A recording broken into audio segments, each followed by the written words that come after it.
good, people?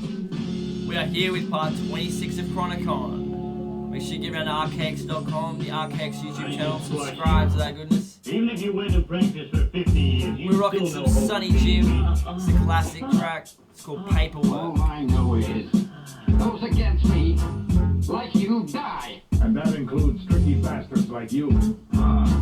So you're the cold-blooded assassin, the one that the whole of the underworld is frightened of. Running through my rock shows, trying to make everything that I drop dope. Your lines are going nowhere like a cokehead with a block nose.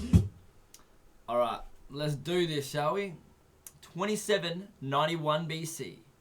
Planet Phoenix passed through the inner system, completing its 138-year orbit on its way back, you guessed it, to the Kuiper Belt. Though we have no records of Phoenix being sighted, the calendrics indicate the Phoenix was indeed seen, and perhaps there may have been a transit darkening the sun.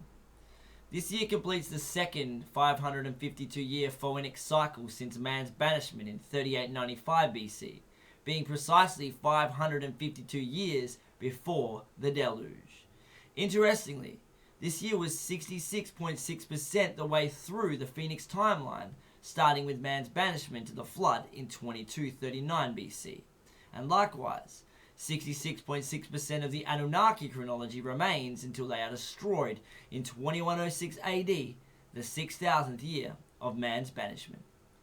This year is 2448 of the Anunnaki chronology, 2448 being the number for disaster, see 1447 BC, and 2791 BC is also 4896 years before Armageddon, or 2448 plus 2448 years.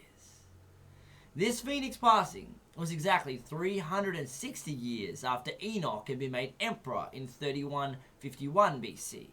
At this time, Noah was 48 years old.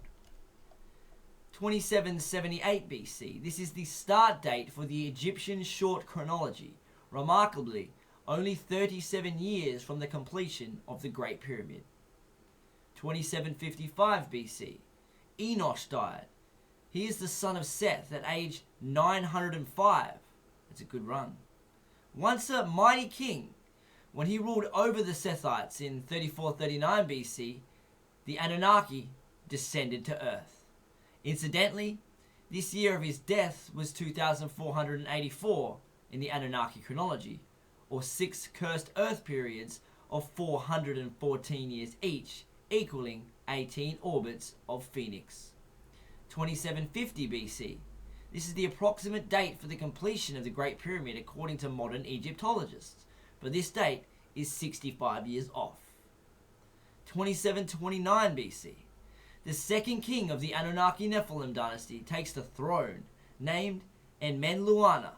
His seat situated in the city of metalworkers, called Bad Tibira.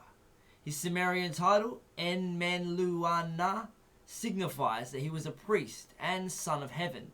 His own reign would later be 43,000 shahs, evenings and mornings, which equals to 120 years. Noah was 110 years old, and his wife, or should I say future wife, Nama, was 192 years old. And this year is 70 times 7 to the Great Flood. 2713 BC.